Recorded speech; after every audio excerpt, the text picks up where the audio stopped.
Hello, Samuel. I put in the money for this month's living expenses. Make sure not to waste it, okay? I used to call my son Samuel at the end of each month to confirm the transfer. Being a boy, I thought contacting him too often might annoy him. Still, I wanted to hear his cheerful voice at least once a month. Thanks for the $15 support every month. I'm eating baked potatoes every day. What? I transfer $1,500 a month to you every month. Huh? We both tilted our heads at each other's words. According to my bank book, I had transferred the usual $1,500 to Samuel's account. Yet why did Samuel think it was only 1/100th of that amount? $15 can't do much, can it? But Mom, your company's having a tough time, right? What are you talking about? This year's performance has been the best ever. I'm even thinking about increasing the support money. Samuel was, surprised by my words. Where did he hear that my company was in trouble? I got angry as I thought about finding out who told him that. Samuel, I'll definitely sort this out for you. I hung up the phone to go to Samuel. I planned to go to the police after picking up Samuel. It must be him. I won't forgive him. My name is Aaliyah, a 49-year-old single mother, divorced from my husband Jeremiah during pregnancy. Since then, I've raised my eldest son Samuel alone. Fortunately, my family's business allowed me to work and study hard to take over. Thanks to that, our life was stable, and Samuel never lacked anything despite having only one parent. Samuel has always been very diligent, a bit careless, but always had top grades. When my father fell ill during his elementary school years, Samuel began studying hard to become a doctor. He got into a prestigious medical school, top of his class. I was ready to pay for college, but Samuel's efforts led to a tuition waiver, which was a financial relief. I was so proud that my son had worked hard and achieved such results. The university was about 2 hours by train from home, and to make it easier for him, I decided to let him live alone near the university, using the saved tuition money. By chance, there was a student dormitory, which we contracted. It housed students from various universities, and Samuel was looking forward to moving in. The dormitory had a rule that parents couldn't enter, and the moving in was helped by existing residents. It was part of their community building, the manager said, so I shouldn't worry. Not being able to see his room was a bit sad, but I accepted it as part of his independence. For a few days after he started living alone, Samuel regularly contacted me. But after a week, his messages became scarce, and after a month, I hardly got any replies. He must be busy with his new life and studies. After all, no news is good news, and he would surely contact me if needed, so I decided to wait and see. Samuel contacted me about a week before Christmas break. He talked about enjoying his classes, starting a part-time job, and being busy every day, and that he would come home for Christmas. Hearing Samuel's lively voice, I felt relieved. Then Samuel asked, "Can I bring a friend home when I come for Christmas?" Apparently, it was a boy from the same dormitory who had nowhere to go during Christmas. "Why don't you just come over to our place?" So Samuel invited him. Considering Samuel was always a bit shy, he must have really hit it off with this boy. I readily agreed without any objection. When I saw the friend Samuel brought home for Christmas, I was speechless. I had imagined someone quiet like Samuel. The boy standing at the doorway had brightly dyed hair and a lot of piercings in both ears. "Yo, welcome." "Ah, Samuel's mom. You're pretty. You must be popular, right?" Oh, maybe." Ignoring my discomfort, Eli, Samuel's friend, entered the house and sat on the living room sofa. His arrogant attitude made me want to say something, but I held back since he was Samuel's guest. During his 3-day stay, Eli often gave Samuel orders. I was worried, but Samuel didn't seem to mind much. "Hey Samuel, let's go to the arcade." "There's no arcade around here." "That's boring." "If it's boring, you can always go back." In these 3 days, I had grown to dislike Eli. Because of Eli's constant presence, I couldn't spend any time with Samuel. Our precious parent-child time was interrupted, and honestly, I just wanted Eli to leave.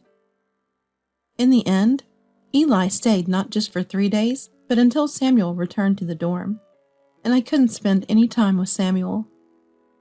After returning to the dorm, Samuel's contacts became sparse again.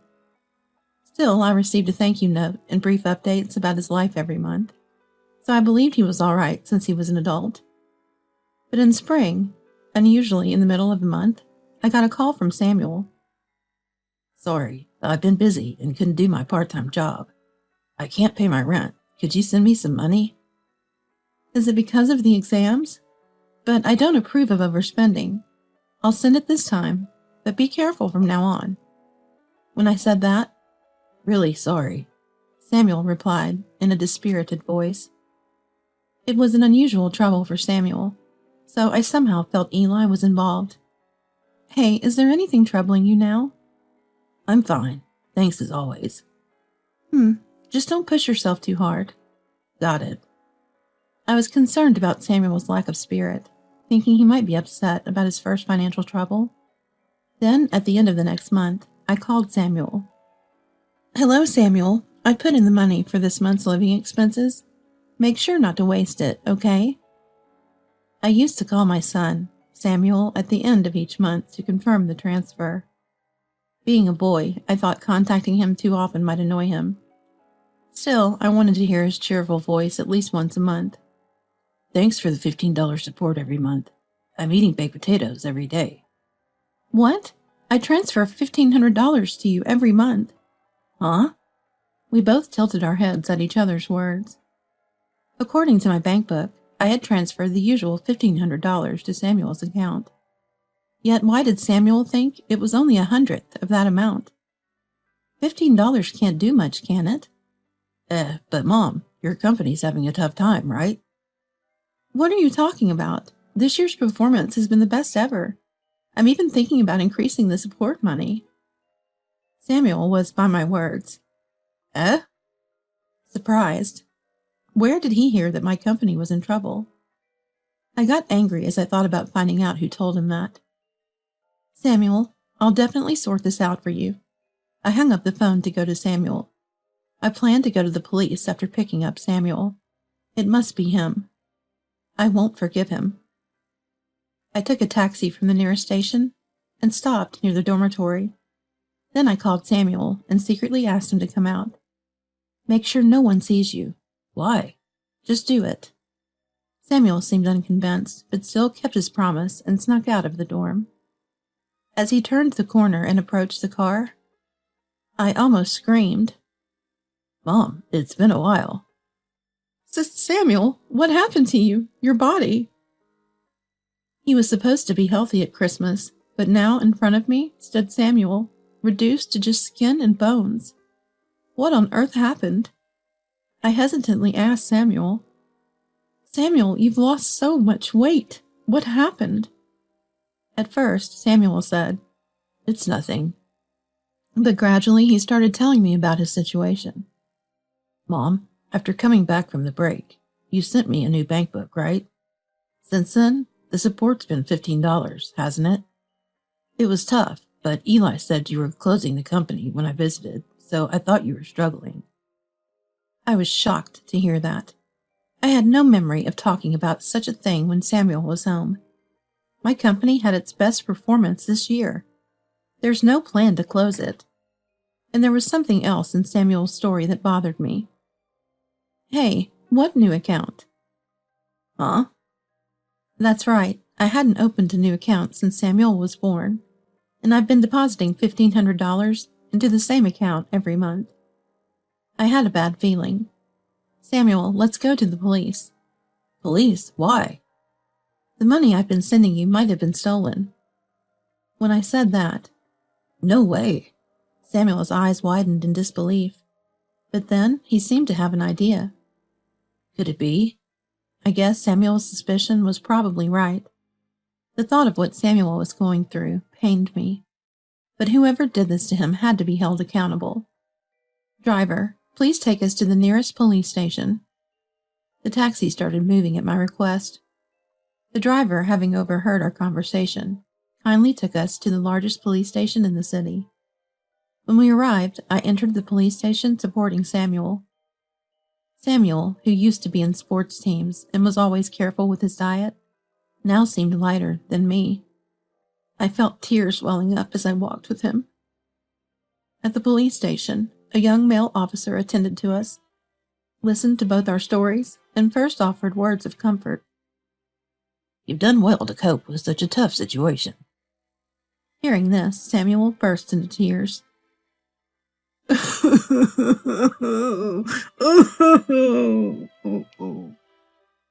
There have been similar complaints from a student dormitory in this area. Really?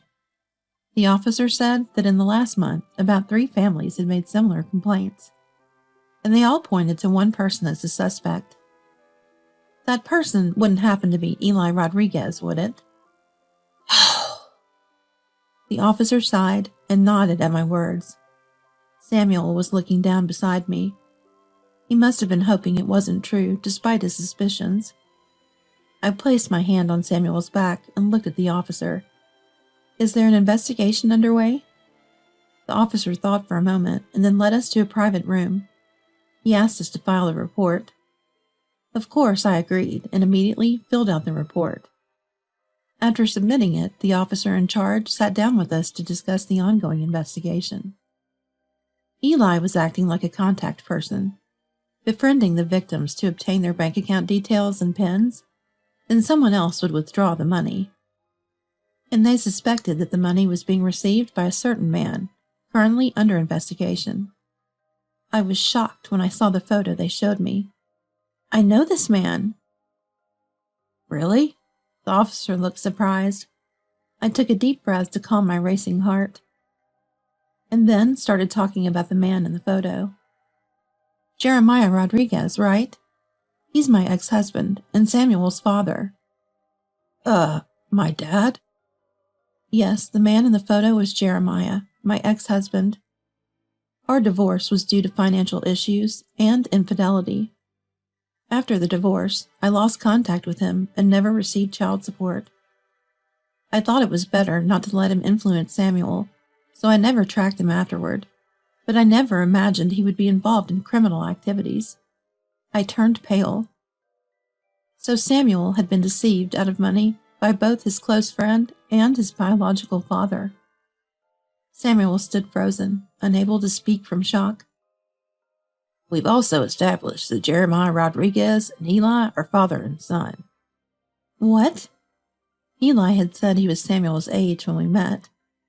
The dormitory where Samuel stayed was strict about identity verification, so that was probably true. But if it was true, it meant Jeremiah had an affair and fathered another child while I was pregnant. Even though I no longer had feelings for Jeremiah, the revelation was a shock. "Eli and I are brothers?" Samuel seemed overwhelmed by the shocking truth. I was speechless at the unexpected truth. "Sorry, we need a bit of your cooperation." "It's fine. I'll do anything to catch those 2. Samuel nodded in agreement, albeit faintly. Following the police's instructions, we decided to act accordingly. I secretly returned Samuel to the dormitory, and I stayed in a nearby economy hotel. The next day, I waited for the right moment when Eli was around and called. "Hello, Samuel. How are you?" Samuel, claiming to be washing dishes, deliberately put the phone on speaker. I realized Eli must be nearby. "I got some extra income, so I'll deposit it into your account. Use it wisely." "Got it, thanks." Samuel ended the call. I stopped the IC recorder I had with me. Then I transferred $10,000 into an account in Samuel's name. The next morning, Samuel checked his internet banking and sent the evidence to the police. After a stop, I went to the dormitory with the police. We explained the situation to the dorm manager, who immediately led us to Eli's room. Pressing the doorbell, we heard loud footsteps approaching. "Hey, who's there?" "Oh, what?" Eli opened the door abruptly and froze. Seeing me and the police officer, he was baffled as to why we were there in a restricted area. Eli seemed truly clueless. I smiled at the confused Eli. Long time no see, Eli. I'm Samuel's mother. Samuel's mom here for me? And with the police? Eli glanced at Samuel beside me and seemed to realize why we were there. We have a warrant, and we'll be conducting a search now. Got to go out. So sorry. Some other time. Eli tried to close the door quickly in response, but the police didn't allow it. The two officers forced the door open, and the search began, almost immediately. Found it, we heard. Eli's shoulders slumped in resignation. Samuel and I entered the room. Multiple bank books and cards were laid out on the table, each with different names. Seeing this made my head ache. The police, with practiced efficiency, arranged them by name and took photos. What? How'd you find out, Samuel? Did you set me up? I thought you were a friend. You laughed inside while I suffered. It's not what you think. There's a reason for this. Eli tried to make excuses, but Samuel showed no reaction. Eli looked frustrated, almost ready to lash out. That's when I spoke up. Swindling money from your half-brother? How low can you get? Half-brother? Who are you talking about? You and Samuel. Eli froze at my words. Given that they targeted students, they must have shared the pre-investigation info with Jeremiah. My family business is unique, so Jeremiah would have easily identified Samuel as my son. No way. It's true. Jeremiah Rodriguez is my ex-husband and Samuel's real father. Seems like he was having an affair, and you were born from that relationship. Eli sat down, stunned. The police had informed me that Eli had a sickly younger sister.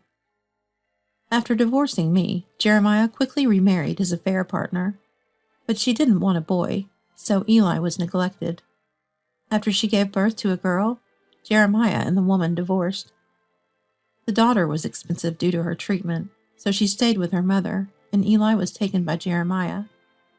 Regularly, Eli visited his sister and gave their mother money for the treatment. Hearing this, I realized the significance of the sibling relationship to Eli. My suspicions seemed to be confirmed. I exploited my own brother? With those words, Eli was taken away by the police. Samuel and I went to the police station and were shown only the bank books related to us among those seized. According to the investigation, Eli had been getting victims drunk or going shopping with them, checking their pens at ATMs, and then stealing their bank books, cards, and IDs when visiting their rooms. His visit during Christmas was to check if my family was wealthy. He then set up new accounts, transferred the money from the original accounts, withdrew it all, and deposited only a small amount into the new accounts. That explained why the bank book entries never matched up with my expenditures. I sighed in understanding. Eli quickly named Jeremiah as his accomplice, and by the next evening, Jeremiah was also arrested. I went to the police and shared everything about Jeremiah's past actions. Later, I decided to visit Jeremiah. Samuel wanted to come, but I asked to go alone this time, and he waited outside. Jeremiah, whom I hadn't seen in 20 years, had aged, but still had his condescending attitude. Wow, what a mess. Got carried away, huh? He spoke nonchalantly with no sign of remorse. I had to suppress my anger. I forced a calm smile. How pitiful. Lost at the casino, you see. Well, I'll just call my parents and get out of here soon. He responded, as if making small talk. I slapped a piece of paper in front of him. His face changed color. Hey, what's this about? Oh, I told your parents everything about you. Jeremiah's parents, Ruby and Nicholas, were sensible people. Even after our divorce, we kept in touch. They said they felt too ashamed to meet Samuel until Jeremiah was found.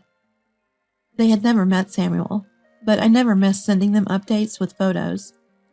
When I told them I was visiting you, they asked me to bring this. You know what this is? It's a disownment letter. Jeremiah confronted me through the glass. I replied calmly to him.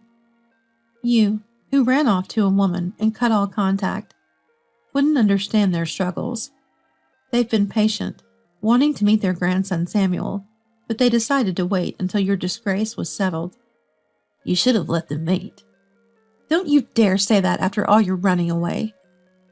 My voice raised, and a police officer in the room cautioned me to calm down. Calm down, please, he warned.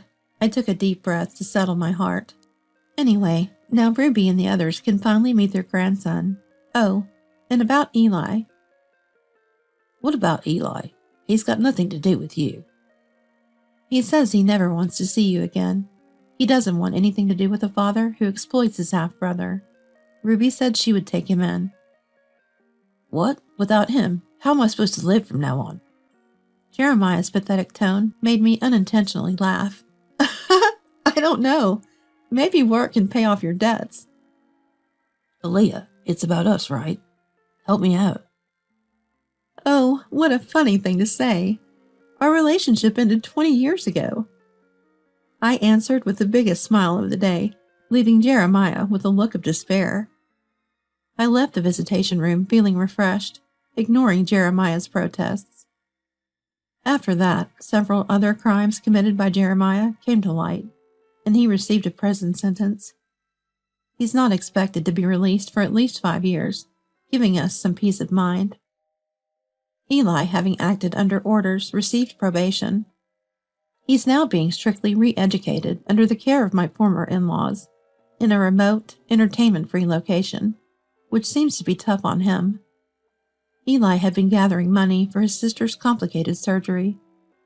However, Jeremiah had squandered that money. Despite his desire for entertainment, Eli is repeatedly admonished by my former in-laws. Samuel, initially confused, focused on his studies to become a doctor, successfully earning his credits and nearing the time to apply for a specialized graduate program. As for me, my company grew even more, enabling me to increase my support for Samuel. I was unexpectedly proposed to by someone who has been supporting me in the company. I'm currently keeping the proposal on hold. The person has been close to Samuel since he was a child, and it was Samuel who suggested accepting the proposal. Rather than dating, why not just get married? Samuel suggested, impressing me with his understanding of my character. You know my personality well. I was a little impressed. However, with Samuel's upcoming internships and exams, expenses will increase. For now, I'm focusing on supporting Samuel's journey to becoming a doctor. Then I'll think about my own future.